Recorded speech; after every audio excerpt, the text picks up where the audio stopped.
I'm so confused. How does this thing... Oh, okay. I'm still figuring this live thing out.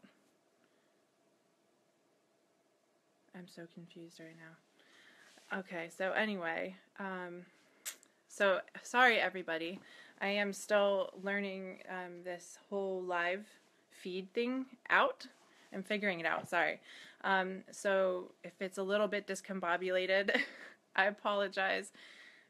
We all know I'm kind of like a victim of stage fright, so we're dealing with that. We're dealing with a couple different things right now, but I wanted to come online with you guys to start giving you a little bit more of a piece of my world, because very often I feel like I'm kind of unique.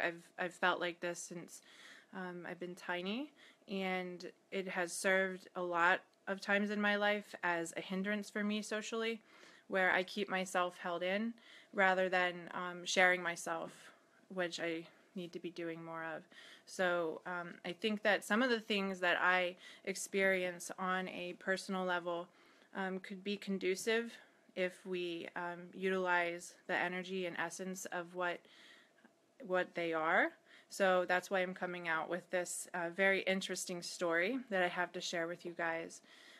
And so again, just like the last time I came on with Seppi, this is a unique insight again that I'm coming to share with you guys.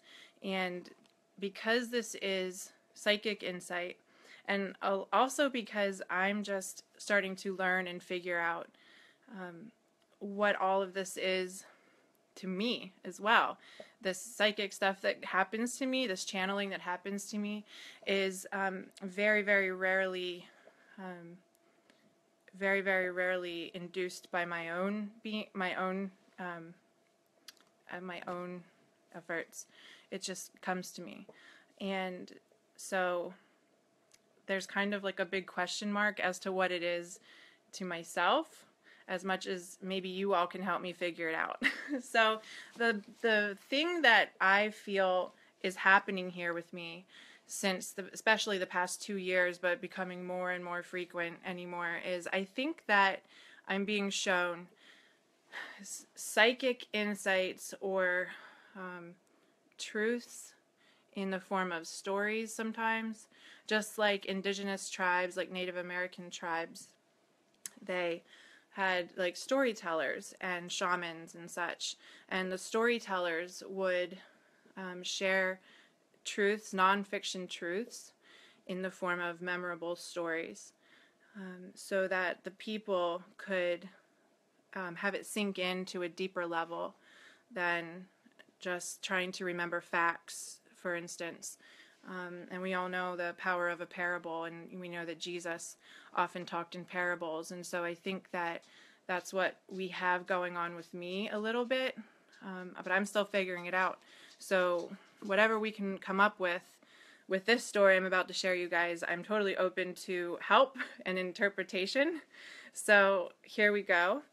The interesting thing about this story is that it is probably going to create controversy if taken literally. And that's why I'm very hesitant to claim it as anything other than just a story. It's probably going to create controversy in many different fields of study, such as astrology, such as religion, such as science, such as space exploration, human sanity. But it's fun, and it's really cute, and it's really beautiful, and it really, really touched me when it came through.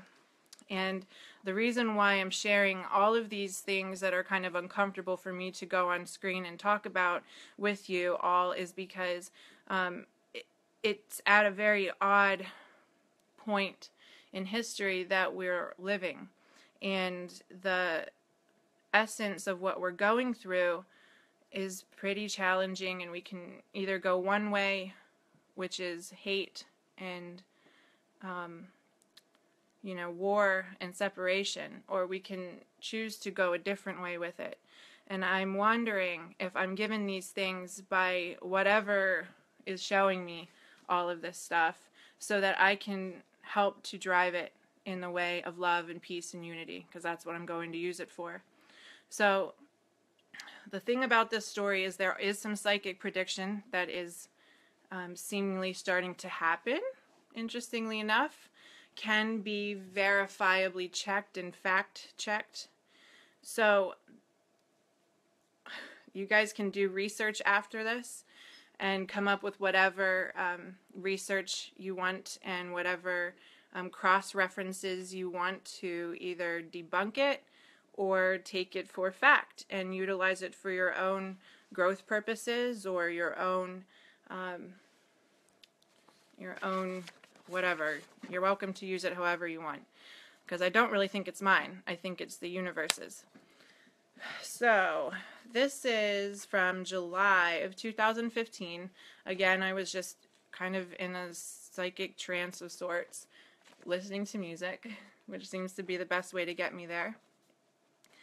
And I was shown a very... There goes my storage again. Sorry, I have to delete some stuff apparently. I've got a very full phone. So I was shown, just again, visions, like I had talked about with Joan of Arc and the stuff that was going to be going on with society in 2015 and 2016 predictions, and it was just a lot of vision with a huge amount of knowing, and there wasn't any words, like clairaudience words. There was no literal words given to me. There was just a lot of vision and image. So this is all my words, basically the visions put into story form through my words.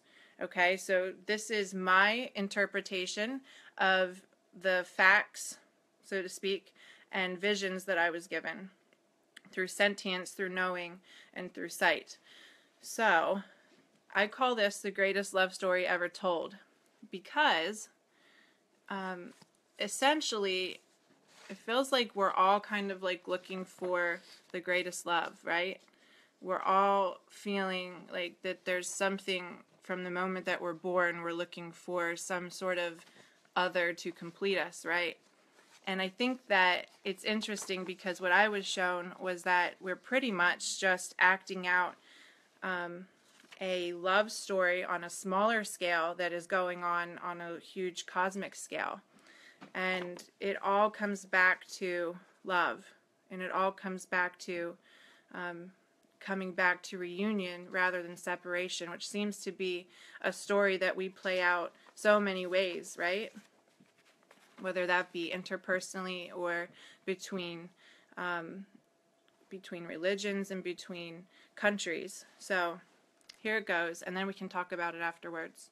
By the way, I know everybody's like putting up like comments and putting up maybe questions, but I definitely can't focus on trying to talk to you guys and read this stuff at the same time. So if you have questions, I'll go through them at the end and answer you guys after this. But I'm just going to read and talk, and then everybody will get responded to afterwards. So let me read it, and then we can talk. Well, I can talk, and then we can discuss. So, the greatest love story ever told in July of 2015. So, Gaia, which is Earth. Gaia is accelerating at a higher rate than originally planned. She is a sovereign being, and a free will choice has been made by her, influencing the people and beings on her, prompting them to do the same, to open their hearts and to acclimate to higher frequencies. It's had an exponential effect on her ascension, affecting the inhabitants on her in the same way. Venus is not Mars' equal counterpart. A lot of astrologers think that Mars and Venus are what we call the lovers of astrology and of the universe and of the solar system. They think that Venus and Mars do this like love dance. And what I was shown is that Venus is not Mars' equal counterpart, and it's not his divine feminine. Gaia is, which is Earth. And Chiron, sorry, that's my nephew dog barking. Chiron is the masculine to Venus. So we have Mars and Gaia, which are equal. And then we have Chiron and Venus, which are equal. It is the greatest true love story of the Leo to Aquarius time spread, approximately 14,000 Earth years. The beings and souls that inhabit these two planets, Gaia and Mars, will exhibit the same storylines as their hosts, due to the fractal nature of the hologram. Gaia and Mars are twin flames to each other, the lovers. They waged war on each other due to Anunnaki energetic parasite influence and instigation back at the time of Atlantis. Sorry, my dogs are starting to go crazy. I don't know who's here.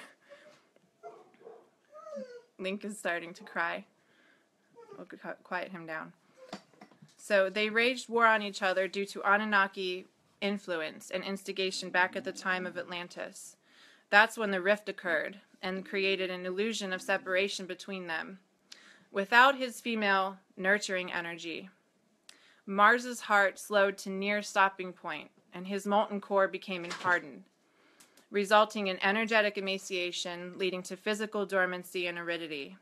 Gaia, Earth, on the other hand, without her masculine to steady her, began to turn her volatile energy in on herself. The excess energy threw her system out of balance, creating a cancer-type effect within her cells, which is humanity.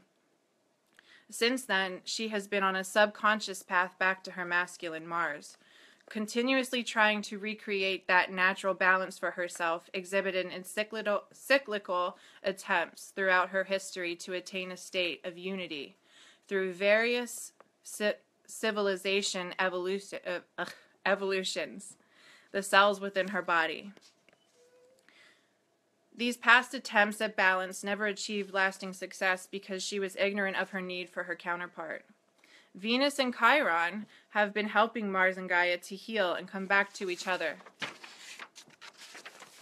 since the fall of Atlantis. So essentially they're saying that Atlantis fell because Mars and Earth went to war. It was basically a symptom of what happened. At this time, Gaia, Earth, is beginning to format output energy. She's starting to give her energy out rather than turning it in on herself anymore. And Mars is beginning to open his heart. He's beginning to open his center. Bright white light, I was shown, is filling his core, illuminating it as he was becoming receptive to Gaia now. 2017, and this is where the predictions start to come in. 2017 is going to be a major shift when these two energies begin to actively merge again.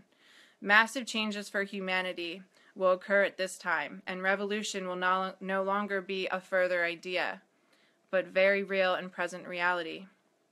Mars will be turning green and blue. I was shown Mars, instead of him being known as the red planet anymore, he was going to start becoming green and blue in his colors, and here comes Link. And as he begins to heal and revitalize with Gaia's energy, Gaia will be turning pink and white, having anchored both higher and lower frequencies within herself. And yet this whole love story, finding balance right before a new big bang of creation, plays out on all levels of existence. Beyond these two planets, with Gaia's inhabitants and beyond the solar system. This is a fractal reaction in the hologram of existence. The egg, God having fun. So that is the end. And what I think is interesting is, again, I was just shown basically visions of peace at one point between these two countries, might as well be countries, right? The way that we play it out on this planet. But these two planets, I was shown peace and love at first. And then I was shown like foreign parasitic beings coming in between them, because the parasitic beings, which are the Anunnaki, and that's a completely different live story at some point, which would be a great thing to discuss over coffee.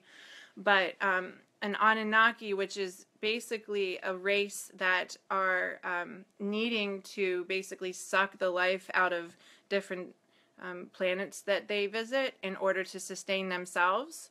They basically saw the potential of the planet Earth, Gaia, and they saw the potential of Earth being more susceptible to their influence if Mars was not there to protect her, and Mars wasn't working with her in congruence and synchronicity, and like all of that was needed to be broken in order for them to basically start utilizing Earth for their own advantage. So they came in and separated them back at the time of Atlantis, and Atlantis was thriving at this time. And then when they were able to separate them, Mars becoming completely separate from the nurturing energy of Earth, his feminine counterpart, basically became dead and like a shell of a planet. And now we know him as the Red Planet.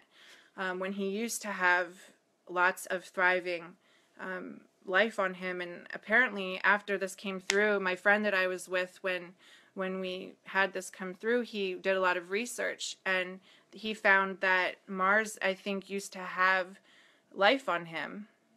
And we can all kind of cross-reference our experience on Earth, that we have oftentimes compared humanity and what we do as humans like a cancer to our host being, which is Earth.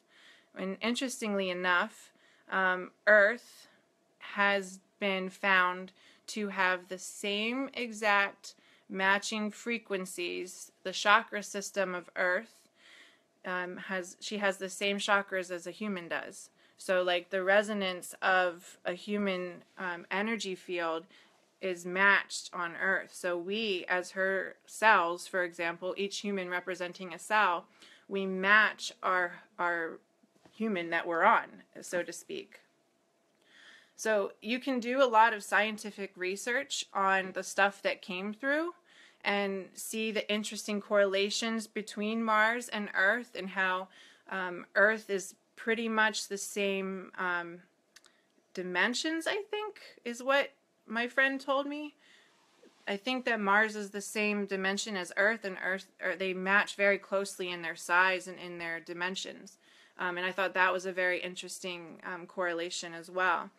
And then I was just basically shown these time periods of 14,000 years, and I was brought back to an awareness of Atlantis. And then you can do some research about Atlantis falling around 14,000 years ago. It's very interesting. Like I said, there's just a bunch of different things in here and I'm going to post this transcript up on my Facebook so you all can read it, and word for word just like read it and go through it and do your own research and do your own either confirmations or debunking. It's totally up for interpretation. But I wanted to come on and talk about it because I think that, isn't it a beautiful way to look at what's going on, that it did say back in middle of 2015, it was shown to me that as we're going into 2017, and 2017 itself is going to be a time of kind of revolution and change going on.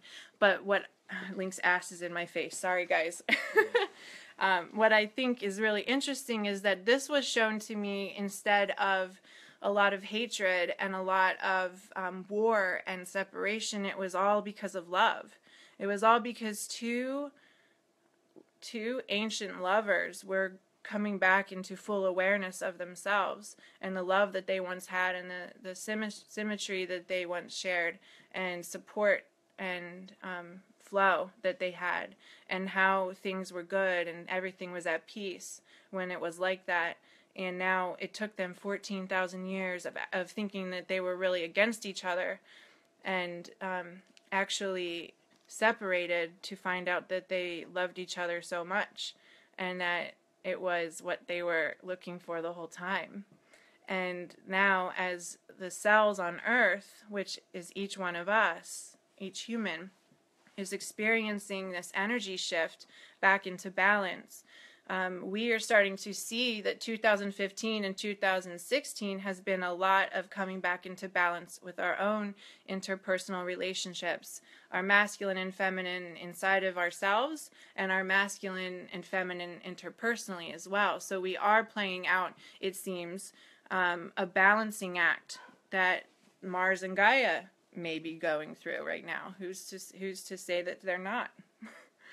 So, you know, we used to think that the earth was flat. We'll just say that. But then through research, greater research, we found that she is actually round. So it's possible that what I was shown was a complete story to get across a greater essence of a lesson, or it's possible that history's being made with things like this, and we're becoming more aware of truth, closer to truth, true truth, rather than what we've done through research. For example, thinking that Venus was here the whole time for Mars. What if it's Earth that was here the whole time for Mars? And that Chiron, and actually you can do some interesting research between Venus and Chiron lineups as well. So Chiron then, we find, has a bigger part to play in this love story coming into full play. It was full coming back around as well. So I'm trying to see what else. I had written notes because I'm trying to like keep everything lined up here. This is, yeah, it's just, I wanted to talk about, for us to look at the microcosm and the macrocosm effect. That I thought that the storyline was just interesting to line up with our own lives. And that to kind of bring a story of love to this absolute chaos that we seem to be experiencing as we approach some pretty pivotal times for our own country in the next 2 days, and what that could mean for a lot of us if we choose to hate the other party, or hate the candidates, or hate other countries, or put blame in whatever direction we want to. We need to remember that it's always love that we're searching for, and that we feel lost a lot because it's love that we're searching for. It's not hate that we're searching for. Sorry, my phone keeps getting notifications. Ah! I didn't lose you guys. Did I? Okay, sorry. So, let's see. I'm definitely not going to be able to like go through these things and read these comments right now.